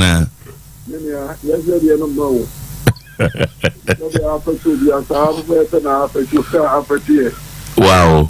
And then where them. And I'm yet come as a former deputy minister out there who said this city. What up here call ya bay? Obe describe no saying say in 2 sentences because a net is saying. Well, me just that kind of say it met my expectation. I'm not disappointed. Okay. Yeah. In terms of your performance. In terms of your performance, you know.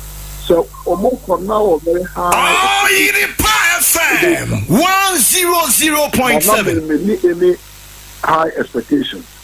It is the number maker and say your team should go and play well. Yeah, maybe now we did say now you need team. We have players, but you don't have team. Offer your players need the more. Now you flow mona. Most of them no cry no na omabo. They just played competitive match back up and boy before the main World Cup.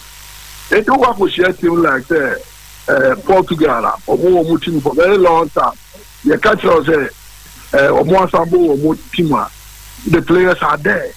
Okay. Now we share even Europe competitions are Portuguese national team no aye. We have players a feature they play for the national team for so many times. Okay. Now what they all sample players now no more kuchia.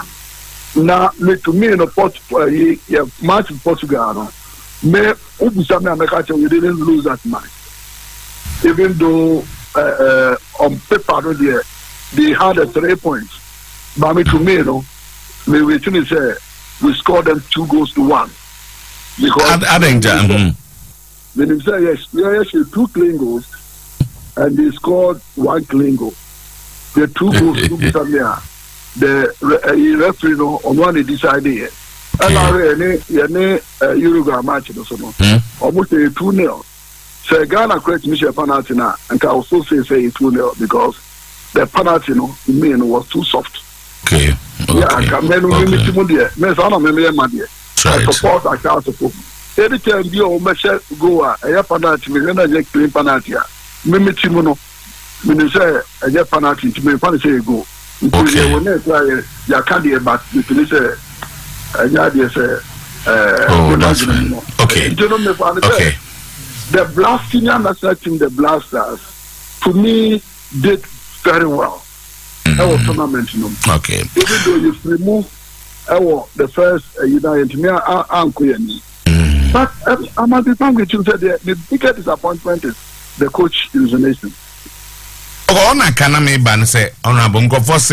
We went into a competition with a coach or a part-time. Now, first of all, and do you care about whether he was part-time or full-time? And why you were shocked with his resignation? Yeah, maybe Momono, maybe say part-time no more no. Not only job security. Omo be Jumana so only job security.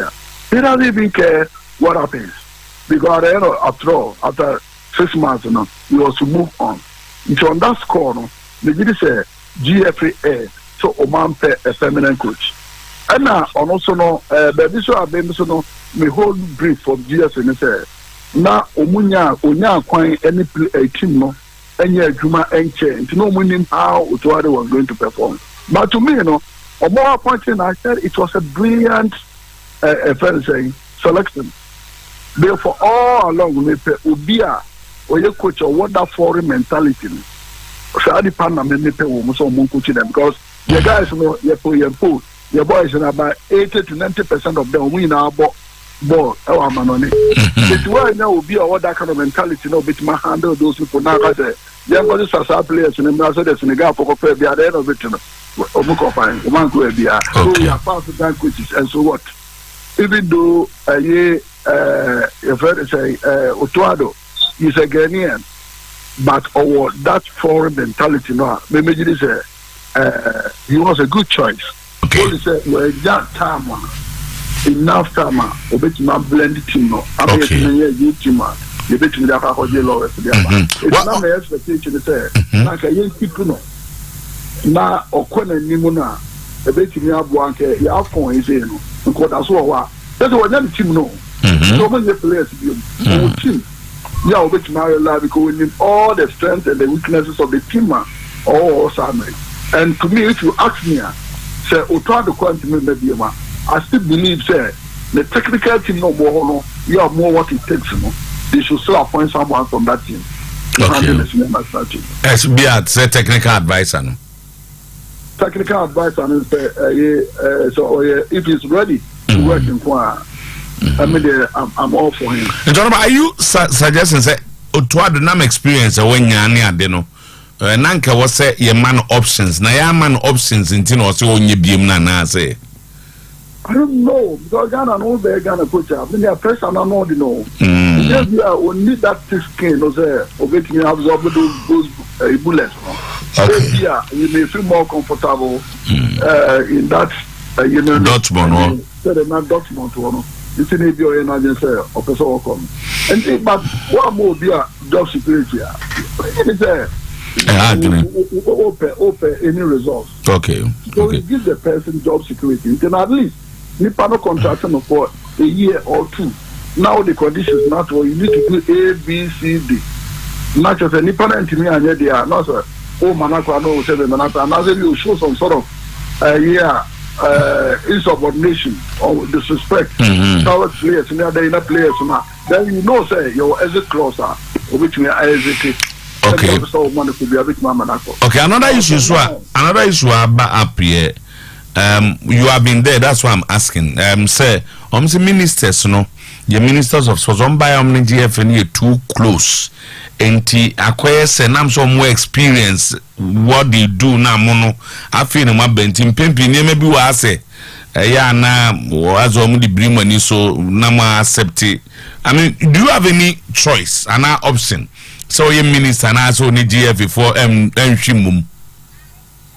Oh, maybe having a good working relations with Obian any year Jumano, it is not bad. So a minister, any GF, a good working relationship. I think the negatives in this. I always see positives in that. Okay. But Mesawo, I used to say. Yakaze Yarama for Sebe Muska, 7 minutes animal one. Obu Babe call every tournament. Budget, and your ministry and a budget for the senior national team, which is the FA. And now, Omoya budget. Omoya budget now, no more about ministry. That ministry not now, so maybe a catty be, now ya kate. Now you agree on the figures. And Sana. Ako Fikesi Chief of Staff Office. Now Chicago government says over a year youth and sports budget and now they say me after because the ministry music supply in terms of budget allocation youth and sports is one of them. And then budget it finance through the office of government machinery. Okay. I don't know. We can only talk. Let's think about only the positives when it comes to good relationship with the FA. Okay.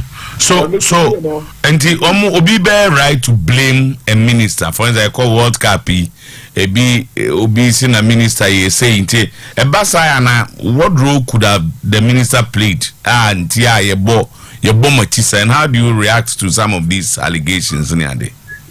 When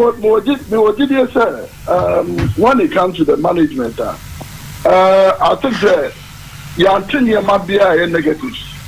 The planning, before and even during the World Cup. So far, I think the other out to be negative. Okay. Let me commend the minister. Say, we will better that relationship. And you could see, and I call Brazil, no players mutiny now is see, I think we've had one of the finest national team in terms of discipline. Yeah. I think that they conducted themselves very well. The previous one, I mean, as a minister, but we have some bunch of players not omunya discipline. Some of them were even doing politics with even the senior national team. All these things happened previously, but this time around, I think there was this unity of purpose. Yeah, players, to BBC crowd, and Kobe. The only thing I make me can say, the government did not do well. They politicize even everything when it comes to amount for Muso call Katanwa. Okay. Now I am before I'm before supporters of Muso. Now I'm say Ayana a drew party be as was an omuyeno. Maybe I think wrong to be seen as wrong. There's never a day I did wrong or I right. Me was the deputy minister Omoko because Equatorial Guinea. Not a single person came from my constituency. Okay. Not a single supporter. Yeah, no Kurano. Yeah, dear campaign Croatia in 2016 there. Equatorial Guinea Kurapa for a ball plan. Where the man from the constituency media uncle. So making that can be from the side. At that time, honorable again also the big Boko I cannot tell. But I only saw say even that crown as supporters in Eco Crown, we have got two so airport. And now my mom something go Cameroon. Youth program because what is going on? More the supporters go to again. Not to what? And as the deputy minister, I don't even know anything about it. And that was what happened. I would even say almost party supporters. But whether they are towards here, or very active in MPP or Mugo, they were just jubilant or any year. Your most supporter in your media, almost formal yache, and every political regime, or more they are there, so they patronize. But on the sideline, even for parliament, we are manfred so we do Muko and Yama. Everything has been partisan. They were ministry, yeah, chairman of the committee, ranking member, and the other members on the other side, they were all given the opportunity to go. And you could see, sir, I don't want to be also a Barcelona. What blasters here, both in blasters. Well, everybody would like to give their support. Okay. And we will do our politics in Europe. So, on the situation, I will say, the whole thing has been reduced to partisan issue, Now, I'm not working on mobile fire. One for bargains. Yeah, this is because Monkwa and then Monkwa, you say, one way, by say, we are and I'm not now. I say, a big bonfire ATIs because the General National Team, and every day, I will give my support to the General National Team, no matter what. Okay. If the member will be a bonfire or parliament, flag in that day, no, you buy a share, we need to a Korea for so now my phone in China can be the way I shouted, it's emotional when you see the national calendar. It's so emotional. Okay. You become so proud of being a Ghanaian. Now, or more, you lose you say. I'm not trying to choose there. The president to me, I'm containing. So there's not the day I took part of the Kenyan. Okay. Then I wasn't even thinking about it. I was thinking about the guy. Captain, I said, why would the Ghanaian do to this guy? And October me now, also about his son, which you know what the captain, I don't envy this man at all. I don't envy him. But on the captain, one ship we're near the one of a boy out and it was too heavy for him. But look at the way Ghanaians have treated him. Yeah. And Jordan. See, I'm a Ghanaian, and I'm so proud of everything about Ghana. It doesn't matter who is going in the ped or moko. Say, because they say, giving experience in 2015. Say, this time around, my constituency for bear for because I can buy amount. Oh, now need to crowd and because in the mama. Because they do honor of monitor for any deputy name for now. Where enough for they have to tournament to come and check around here to kill. I'll not even go there. I'll not even go there. Edru most want to be my Minister for you passport, and then you come out. But I can do a former the deputy minister, Mam Town Crime, you need the money and move quick. But also know that you are ignoring and suggest that you are one real of us and to put the above the okay. You cannot believe it. Yeah, that's true. That's true. That's true. It's true. It's true. Honorable, I think that you're very excited. You never then finally you're because I say kwa na ya ba World Cup you see it me trouble be and na you. Yeah, me disappointed. The man of the travel to maybe South Africa no. They were very unfair to the players and they were very, very unfair to the coach as well. Because we had team they were very well experienced players. Maybe not both not check. So they drove the team from somewhere. And you do that level. So to expect the same from this team, no, we are being unfair to the coach. Okay. The first recommendation is they should get us a coach as early as possible. So throughout the ultimate and then the decision now, they should get someone from that technical team. So because the mom going in now, coaches. Or what a year or basically are taking over from that team. No? Okay. Two, they should keep this team for all AFCON qualifiers. You know, we should keep this team, and we have to keep them to AFCON. The 3 people players here, the qualified series, you know, here they call AFCON. We will take the cup over Africa. You take care. Next World Cup, you know. Believe me to this, Ghana can perform better. Honorable Vincent Opon, yeah, that's it. Yeah, thank you for your time this morning on Oyerepa. That's it. We're a former deputy minister for youth and sports and all my inside. Let's take this quick one. Now for Yema, the final wrap from the studio. Or say good morning. I take France and Brazil finally, but because of love I have for CR7, Portugal will reach final and carry the trophy from famous or famous then this one okay on the Ochiaye and Keke. My name is Hima Barcelona. I pray Ronaldo will be out from the World Cup today. Empire no suspect team or support. Good morning. Greetings to you all at the studio. Thank God our league is bouncing back to watch my darling team Kotoko. Fabu is the best for GFA. The least talk about them, the better. And then people are talking about you brothers. What about Party 2? It's from TF Zoro, Tafo Market, or your passports. Keep it up. Thanks. Okay, or say, good morning. I'm Samuel from Ashaman. Can you please analyze the last Premier League match between Kotoko and Acheampong Tamale before the commencement of the World Cup? I think the second goal scored by Acheampong was an offside goal. Thanks. Okay. Good morning.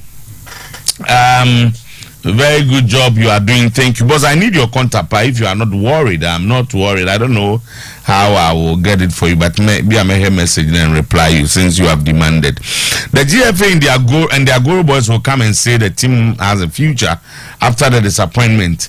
And they will mention names of other candidates who couldn't qualify. That in Semunu must stop. And in Guasier comments and mediocrity as it speak from AS1. As in Kojonia Queenside Joji. Nedia no. MC Melody or Boas will say, although our Black Stars team is not all that good, but we can't still there for a team to score as 4 without scoring a goal. Let all focus on our kind Black Stars players, and I'm sure they will give us the glory very soon. MC Melody, meaning if you are referring to another game, I said Korea say 1. They scored 1. Matia man from Kenya, Brazil, Pakumbidjani. Zach, yen summarize 2 minutes been after Yes. So I think Uti, but as you know, said now no election one as I one can't almost lose you. There here. Mickey Jazz. Waka. Publicly waka. Okay, that was on a GFA platform. Waka. Say let's go ya me announcement to. Waka say in fact or say was swan name film. Na won't say election now is money. Waka. No, Miska. Or this can be. One under the current Blasters Management Committee chairman, he has supervised two poor performance at major tournaments. That is McAdoo. On a dear called Cameroon. At Cameroon, in a group and in Gabon, Comoros, we put in 1 point. McAdoo. No, Cameroon chairman. After when I'm changing, okay. So George and then the corner. So there's some got to a place. So at the George and the corner also at the the Akuya, Yakwa, in a group and a Yabefi.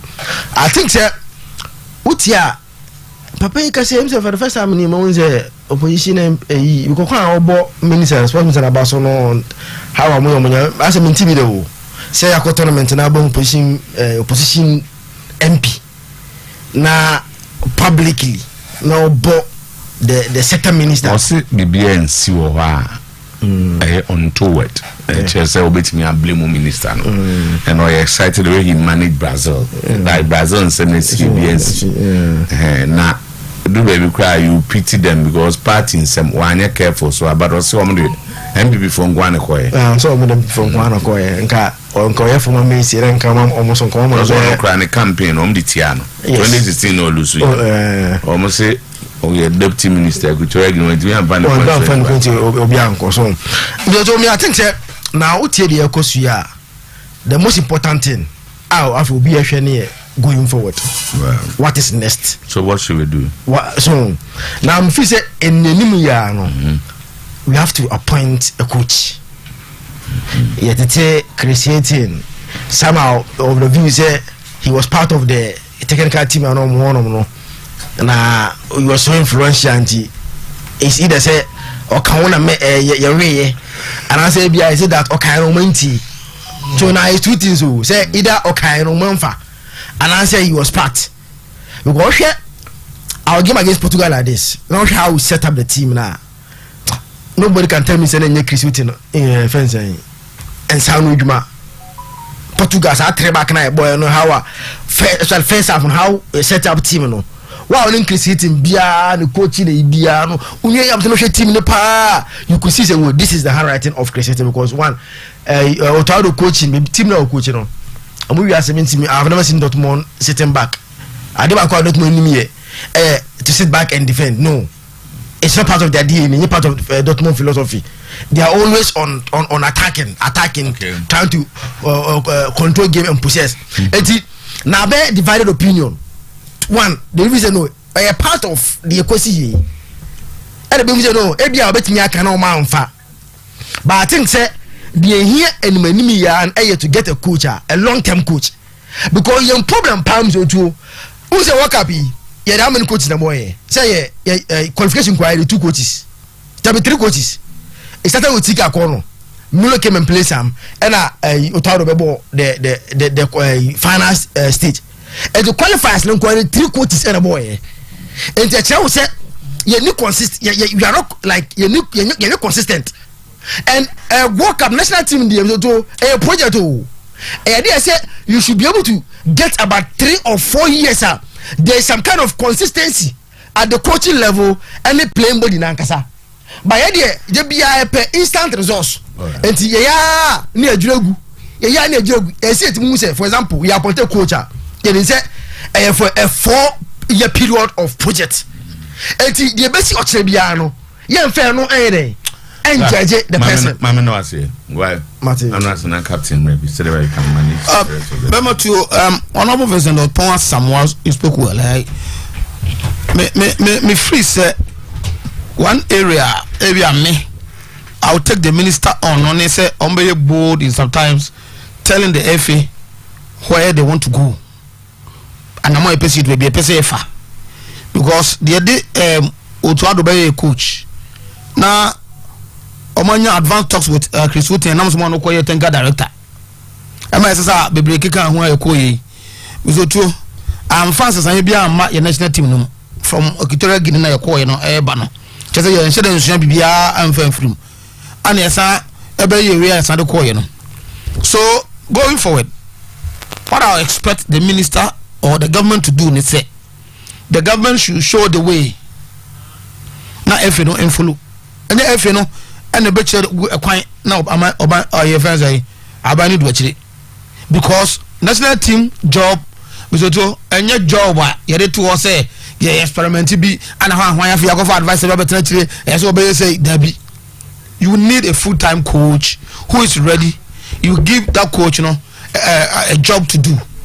Now coach obeko tournament no aka say you both tournament go we are me to us be me ko to us me Dortmund job and that stuff.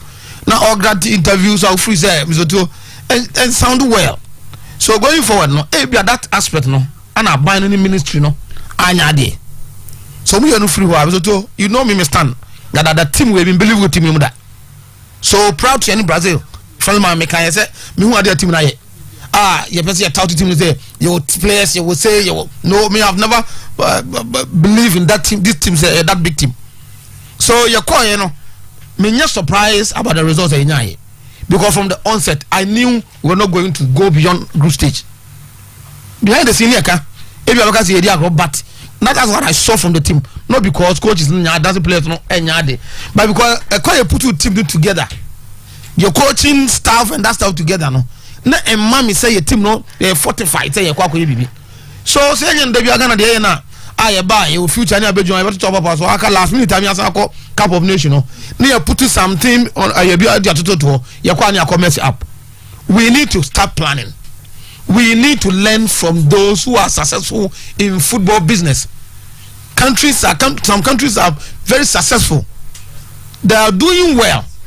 We can even look at our own neighbors, not countries like Senegal, and learn from them. Say from where Senegal started, Aliou Cisse said a moment at a time. Do I Senegal now? Anya Shekrano or the Senegal at a Cup of Nations. Abra no money be that. So we should learn from them. Now you should be done. Say what did you now? I say nipa be interest.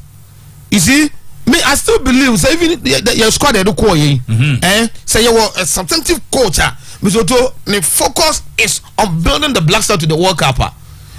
We would have gotten some players they would have done better than Ebinum. But Enema was done in a way. Misoto, way team no. Also than good. Sarah J. Oyelubo ena wa report to Seneba Ophelia Danso Unhuno ne banayira. Na Sarah J and a report to Ophelia Dansoira. No Ophelia Danso 22 years. Okauza Okadaguma where Nipatuntum and a 2 months when you saying Bosumi no or Sememin there me 3rd December and Ophelia Danso who drew us up VIP station from a Lubo so baby Shiane Mami no drew VIP station one. Ophelia Danso went me who baby and mammy walk. Emma Besine, ye who baby akoda, abaya, I would fear you no anymore. Say, no, sir, Tadia yellow, and was share Charlie bathroom sandals, and also a tuntum. Na wabuniti, natural hair, nitini na omaya so very Ophelia omuno. Nti mame Sarah, a J say or say, one Ophelia Danso ana abaye bia o obe mfie dumi aduonum yenu 2 months pregnant na hwa wonhu name wono se fe report ma police for na be free 0542 709 149 0542 709 149 0542 709 so obechawade afi I cannot explain this me about telepathic toss between myself and striker. This is exactly what I told my son this morning about Ghana's style of play. We need to play it our own way. where our players will be allowed to express themselves on the field of play. Yes, we have something very similar to what Brazil has.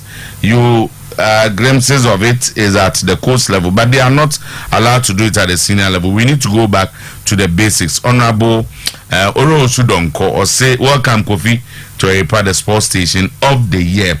I mean, for enough time when just a quick one, Kofi Nijibo. And I the best sorry. Kofi, young quick one up. That's right. I'm in Papa Chama Osudonko. Na enenso ye unia daughter Kofi Asafo Ajeyi and doc so birthday. Oh, okay. And daughter Kofi Asafo Ajeyi doc ye wish you happy birthday. Na legend ye tie nyina ni talking about coaches ni ye pe coach new coach amana ba be fa blaster adwumadie no. Some of us we would want to address the system at the Blasters before we talk about coach mra. Dan hwe ye be kwa fa Pep Guardiola ne judging club ma be system we mu on be failing. Let's be very careful. Say the last 2-3 years coach Kwesi Appiah, Sika Akono, coach Milu, Otuado. In the last 2-3 years, legend CFA coach now, we have changed 5 coaches in the last 2-3 years. CFA coach now, we have changed about 5 coaches in the last 2-3 years. And coach need the befa because the Blasters will need a head coach. Coach beba. But the point is that adia Emma coaches ni nyina successful no. And some of us ya witness it no. We will have to address that system. Okay. Before we talk about the arrival of any coach. We will talk about that later. Thank you. What happened? Minister na asem na me woso honorable amofani say Vincent Opon asamo so no a politician nti wa wo hoping ti onim na okoka bibi ha na amanfo de record saba nti nya dia obeyesa de no to enyoma ne bi ni se obi ka se World Cup ya yekoyi yakwa mfaso a ka chi nipa ko se wotwa ntro yaboka FIFA World Cup na yekoyi ne yaboka akasusuru na my Ghana yako World Cup ye dia ba ninyi na no meka na mde akosi minister ne pona no Honorable Mustafa Yusuf yete ha na Honorable Mustafa Yusuf be ka kire say ya qualifies bia ye bobia no Ghana my Ghana ye spend $1 million or qualifies no qualify bia ye bobia World Cup ye ko ye spend $1 million me to ye bo 8 games say qualification. About 8 games. 6 in the group. Last stage in Nigeria home and away. 1 million. Be 1 million. I don't come with the full. Your home might do 1 million. I always 1 million. Sana minister because he spent 1 million. This was the minister, Mustafa Yusuf. And the say 8 games he spent $8 million. World Cup Ekoye Mzutu. MZ Benya say $9.5 million and euros. $9. Okay. Oti free age make say 1. Blasters players edge $10,000. I'm talking about the players alone, $100,000 as appearance fee. And unkwama $2.6 million. Technical team and the backroom staff for my. Nti faso be ne ko World Cup ye kunyai. Tisi do mansi kamau. Se fa koye bibia ye hwe ni muso be dinkunim. Na de etimin sum M22. It looks like the Ekosi wa Brazil na minister he catch say ebia nkosi wa kata no. Minister ebia oye NDC. Say NDC aban na mo breso na Jemefe commission bae. Meboa. This was some of the recommendation after they see wa Brazil. Yes say Blasters players no. Say yete Black Stars management board and national team management board which enable say the management team normally players need to negotiate on my parents fee we are no more agree on the fee. Head coach of the Black Stars is only 60% of the players in regional. Assistant coach a 50, goalkeeper trainer a 50, other backroom staff a 40. wey a commission report which was formed by the NDC government under His Excellency John Dramani Mahama. Yanko 2018, Yanko 2022. The head coach of the Black Stars, the 60% of Omubunos appearance in the mom, Oje double. Head coach Neje double. The commission ya twakune. And where a report abaya minister ni jinemu for the government. No, but there's a difference. See, we commissioner, there's what we call the white paper. Oh, see, the white paper. And then your money in Anna. Where the white paper to Snibia. I said, I'm getting my supporters in court. So, because I am far buying Sika, or mine Sika, my supporters in court. It was out minister, and I was say, Omoji Sika from corporate bodies, and a dema supporters. Say, for instance, what the coach takes there, a commission cannot. No, almost say, coach, you know, say, work up, no. Meji appearance, Meji say, just the intimate fan. The reason they say, coach ni busumi bi etuaneka, players ni busumi bi entuomka. Coach say blaster bobo, blaster mobo, busumi bi etuaneka. It is here co tournament because busumi bi etuaneka ntino. Players ni dey just o mababo match and say no magiska. But coach dey no sign contract 3 years 3 years ni nyina busumi bi won bi ese edu sika ma.